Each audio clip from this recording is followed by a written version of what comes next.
एक बहुत ही high profile state मतलब गुजरात, जहां से प्राइम मिनिस्टर नरेंद्र मोदी भी आते हैं, उसका स्टेट इलेक्शन के डेट्स ऑलरेडी डिक्लेयर हो चुके हैं। दिसंबर 1 और दिसंबर 5 को इलेक्शंस हैं और दिसंबर 8 को रिजल्ट है।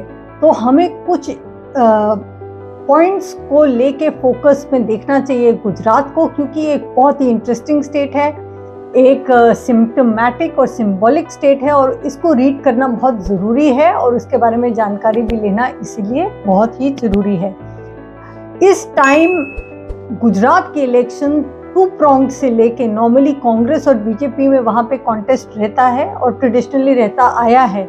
इस टाइम मगर 3 प्रोंग कॉन्टेस्ट रहेगा गुजरात में और यहाँ पे जो प्रोमिनेंट पार्टीज रहेंगी वो रहेंगी कांग्रेस और बीजेपी तो है ही, उसके अलावा आम आदमी पार्टी बहुत ही अग्रेसिवली गुजरात को जीतने की कोशिश कर रहा है और कम से कम इनरोड्स अच्छे से बनाने की कोशिश कर रहा है। केजरीवाल खुद काफ़ी चक्कर मार चुके हैं और काफ़ी उन्होंने खुद वहाँ पे कैंपेनिंग कर रहे हैं, क्योंकि आम आदमी पार्टी ऑलरेडी एक थोड़े हाई पे है, दिल्ली में उसकी ऑलरेडी सरकार है और पहली बार एक बड़ा स्टेट पंजाब भी आम आदमी पार्टी जीता है, इसलिए एक कॉन्फिडेंस उनमें है, एक पॉजिटिविटी है और वो अब उन्होंने सोचा है कि गुजरात में भी वो अपना एक डेंट करें।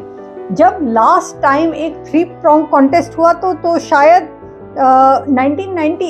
1990 में हुआ था, जब जनता दल कांग्रेस और बीजेपी के बीच में कॉन्टेस्ट हुआ था आपस में, मगर वो बहुत ही पुरानी बात होगी। एक तरह से मैंने सिर्फ आपको एक पॉलिटिकल हिस्ट्री के तौर पे एक इसको एलिमेंट दिया है, मगर जो लास्ट इलेक्शंस रहे हैं उसमें ज़्यादातर कांग्रेस और बीजेपी रहे। 2017 का फॉर एग्जांपल जो इलेक्शन था उसमें 99 सीट जीते थे बीजेपी, जो उसका वर्स्ट परफॉर्मेंस था 1990 से। 99 जब सीट्स बीजेपी जीता, नहीं तो हमेशा उसकी ट्रिपल फिगर आती थी और लास्ट टाइम इतनी कम हुई थी, मगर उसका कुछ और भी था कि कुछ बड़े प्रोमिनेंट ट्राइबल और पटेल पाटीदार लीडर कांग्रेस के साथ उस तरफ थे, जिन्होंने कुछ हद तक कुछ स्वे उस तरफ उनके कांग्रेस के पक्ष में भी किया था और इस टाइम आप जानते हैं वो डिफेक्ट कर चुके हैं। बीजेपी में कई लोग जा चुके हैं जो उनके प्रोमिनेंट लीडर गुजरात के थे। तो कांग्रेस हालांकि एक पॉजिटिव मूड में है और वो सोच रहा है कि उसका परफॉर्मेंस गुजरात में अच्छा होना चाहिए, क्योंकि कुछ हद तक एंटी इनकम्बेंसी और वो फैक्टर्स पे मैं आऊँगी, मगर फिर भी ये इतना इजी नहीं होगा इलेक्शन, क्योंकि हमें इवेंचुअली देखना पड़ेगा कि इस टाइम आम आदमी पार्टी कहाँ से वोट उठाती है, जो कि हम थोड़ा एनालाइज करेंगे एट द एंड सारे इश्यूज को देखकर। कांग्रेस के लास्ट टाइम थे 77 सीट्स, जो उसका बेस्ट परफॉर्मेंस था 1985 से। तो ये बहुत इंटरेस्टिंग डेटा लास्ट टाइम था कि कांग्रेस का बेस्ट परफॉर्मेंस और बीजेपी का वर्स्ट परफॉर्मेंस था। हालांकि कांग्रेस चाहेगी उसका बेस्ट परफॉर्मेंस इंप्रूव हो, देखने की बात है होगा कि नहीं, मगर बीजेपी डेफिनेटली चाहेगी कि 99 से वो कम किसी हालत में भी ना जाए, क्योंकि ऑलरेडी इसका ये लोएस्ट पॉइंट हो चुका है। इस टाइम तो हमारे क्या फैक्टर होंगे, मैंने एक हल्का सा मेंशन किया था। जो इश्यूज होंगे वो एंटी इनकम्बेंसी ज़रूर हो सकता है, क्योंकि बहुत ही लंबे समय से अब बीजेपी की सरकार चल रही है गुजरात में और आप जानते हैं 2-3 चीफ मिनिस्टर भी बीच में बदले हैं और इन्फ्लेशन और अनएम्प्लॉयमेंट इस टाइम काफ़ी हाई है गुजरात में। उसके अलावा एक बहुत बड़ा जो मुद्दा लोगों के मन में एकदम आया वो था मोरबी ब्रिज कोलैप्स। आप जानते हैं मोरबी में वो जो ब्रिज टूटा, 135 लोग 135 लोग की मृत्यु हुई, 185 पीपल को नॉन फेटल इंजरीज भी हुई। तो एक बहुत बड़ा हादसा था जो एकदम पब्लिक के माइंड में आया और लोग सोचने लगे कि ये सरकार की गलती है, अथॉरिटीज की गलती है और कुछ अच्छे प्रोमिनेंट बिजनेसमैन या उन लोगों को कॉन्ट्रैक्ट दे दिया गया जो कि एकदम दुरुस्त ब्रिज नहीं बन पाया और लोगों की जान से खेला गया। तो ये एक पब्लिक सेंटिमेंट को डेंट किया है बीजेपी के लिए नेगेटिव में। ये इंसिडेंट डेफिनेटली गया है और ताज़ी चीज़ है, इसलिए ये इलेक्शन के टाइम पे हो सकता है कि इम्पैक्ट करे। उसके अलावा अगर बाकी फैक्टर नॉर्मल देखे जाएं तो गवर्नमेंट जॉब्स जो पूरे भारत के लिए एक बहुत ही इम्पोर्टेंट फैक्टर होता है, यहाँ पे कई बार पोस्टपोन हो चुके और गवर्नमेंट पेपर लीक भी हुए थे। रिक्रूटमेंट एग्जाम्स की मैं बात कर रही हूँ। तो गवर्नमेंट जॉब्स भी इस टाइम एक यूथ के जो सेगमेंट है उसमें प्ले आउट होगा फैक्टर। उसके अलावा हम गुजरात की अगर टेरिटोरियल पॉलिटिक्स देखें, उसकी हिस्ट्री देखें, तो ये एक इसको हिंदू लेबोरेटरी माना गया और यहाँ हिंदुत्व का काफ़ी वेव रहा।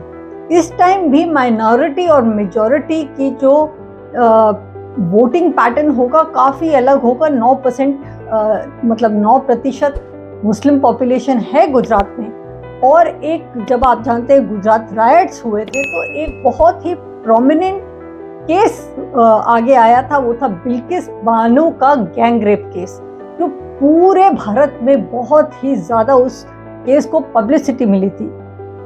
इस टाइम रिहा कर दिया है कोर्ट ने उसके कॉन्विक्ट्स को, जो लोग अक्यूज थे, कन्विक्टेड थे बिल्किस बानो रेप केस में, उनको रिहा कर दिया गया, जो अगेन एक प्रोमिनेंट केस बन गया है, सिंबॉलिक केस बन गया है, जो मुस्लिम्स उस चीज़ को ज़रूर अपने माइंड में रखेंगे और कुछ हो सकता है दूसरे लोग भी रखें कि ये इतना क्या नाइंसाफ़ी है या नहीं है और किस कारण से कोर्ट ने इस तरह का कदम उठाया, क्योंकि इस चीज़ को अब सुप्रीम कोर्ट में भी चैलेंज किया जाएगा और जा रहा भी है।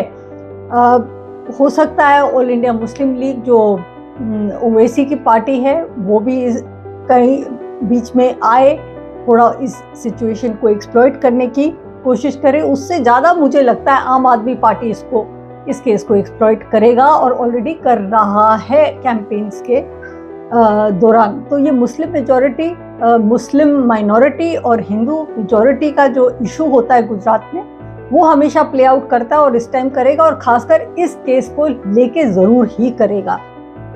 उसके अलावा अगेन अगर नॉर्मल फैक्टर्स जो दूसरे अलग फैक्टर्स है उस पे जाएं तो हम देखें इलेक्ट्रिसिटी रेट जो है गुजरात में वो बहुत ज़्यादा है।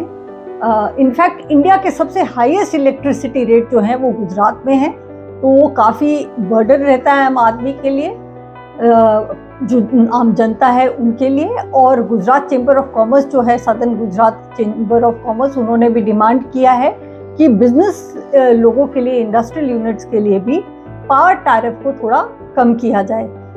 इस चीज़ को एक्सप्लॉइट करने के लिए ऑलरेडी कांग्रेस और आम आदमी पार्टी आपस में कम्पीट कर रहे हैं फ्री इलेक्ट्रिसिटी यूनिट्स देने के लिए। वो कह रहे हैं कि हम 300 यूनिट फ्री बिजली देंगे, जिस तरह से आम आदमी का मॉडल दिल्ली में है, जो बहुत ही पॉपुलर मॉडल है फ्री इलेक्ट्रिसिटी यूनिट्स का, जिस कारण से उनको काफ़ी वोट मिलते भी हैं। तो शायद वहाँ पे गुजरात में भी इस चीज़ को वो यूज़ कर पाएँ सक्सेसफुली। लैंड एक्विजिशन एक इशू है, क्योंकि आप जानते हैं गुजरात में बहुत प्रोजेक्ट लगते हैं। उसके अलावा बुलेट ट्रेन भी मुंबई तक जो जा रही है उसके लिए भी ज़मीन की ज़रूरत थी। मगर जो लैंड ओनर्स हैं, फार्मर्स हैं, खासकर जो स्मॉल मार्जिनल फार्मर्स हैं, जिनकी लैंड को लिया गया है गवर्नमेंट प्रोजेक्ट्स के लिए या बुलेट ट्रेन के लिए, उनकी शिकायत यह है कि उनको उतना कॉम्पनसेशन पैसे का नहीं मिला जितना उनको शायद मिलना चाहिए था। फार्मर्स भी कुछ हद तक दुखी रहे, क्योंकि 2 साल से उनकी फसल एकदम बेस्ट नहीं हुई है रेन्स के कारण, बारिश के कारण, और वो भी कॉम्पनसेशन चाहते हैं, जो वो सोचते हैं कि उनके लिए उतना बेहतरीन कॉम्पनसेशन उनको नहीं मिल रहा है। तो वहाँ भी थोड़ा एक डिसग्रंटलमेंट का एलिमेंट फार्मर्स में है। ट्राइबल एक बहुत इम्पोर्टेंट पॉपुलेशन है गुजरात में, 15% ट्राइबल होते हैं और वो पहले कांग्रेस के थोड़े पक्ष में रहे, उसके बाद बीजेपी ने भी पिछले इलेक्शन में नेक एंड नेक आ गए एक तरह से ट्राइबल वोट को डोमिनेट करने के लिए, उसको लेने के लिए। मगर अगेन आम आदमी पार्टी बहुत ट्राई कर रहा है, क्योंकि उसने कहा है जो panchayat extent of schedule areas, मतलब जो पैसा एक्ट, PESA एक्ट इसको बोलते हैं, कि जो शेड्यूल एरियाज होते हैं, कि जहाँ ट्राइबल्स के डोमिनेटेड एरियाज होते हैं, वहाँ पे सेल्फ गवर्नेंस होना चाहिए थ्रू पंचायत। इस चीज़ की शायद शुरुआत 1996 में प्रॉमिस हुआ था, मगर कुछ हुआ नहीं। तो आम आदमी पार्टी कह रहा है कि अगर उनका इलेक्शन हुआ तो वो ट्राइबल्स को बहुत ज़्यादा राइट्स देंगे। तो ट्राइबल्स भी किस तरह से वोट करेंगे, बहुत ही इंटरेस्टिंग फैक्टर रहेगा।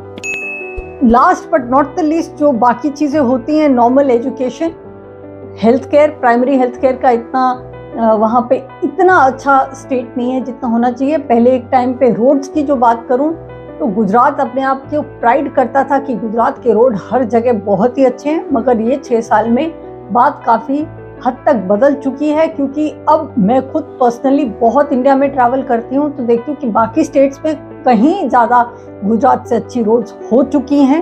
उनके नेशनल हाईवेज, उनके स्टेट हाईवेज, हर जगह काफ़ी ऑल इंडिया इम्प्रूवमेंट काफ़ी ड्रामेटिकली आया है, मगर गुजरात की रोड्स में डिटीरियरेशन आया है।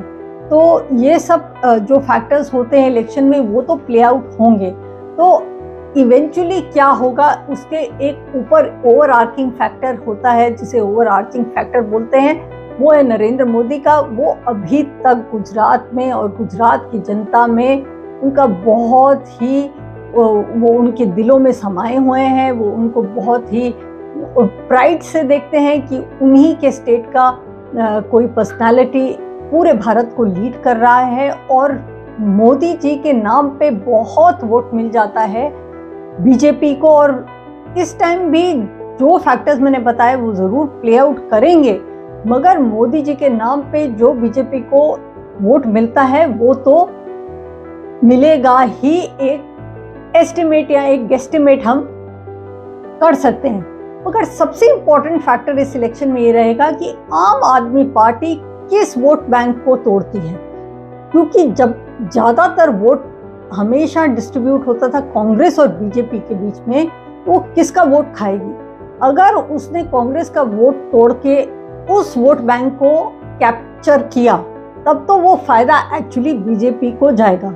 मगर अगर आम आदमी party traditional BJP vote bank को तोड़ पाती है और काफी चंक कांग्रेस से लेती है तो इस पूरे इलेक्शन का डायनामिक बदल सकता है। तो हमें अब ये पता चलेगा दिसंबर 1 और 5 के इलेक्शन में, और इसका नतीजा हमें जब मिलेगा दिसंबर 8 को, हमें पता चलेगा कि किस तरह से इस टाइम गुजरात की जनता ने वोट डाला।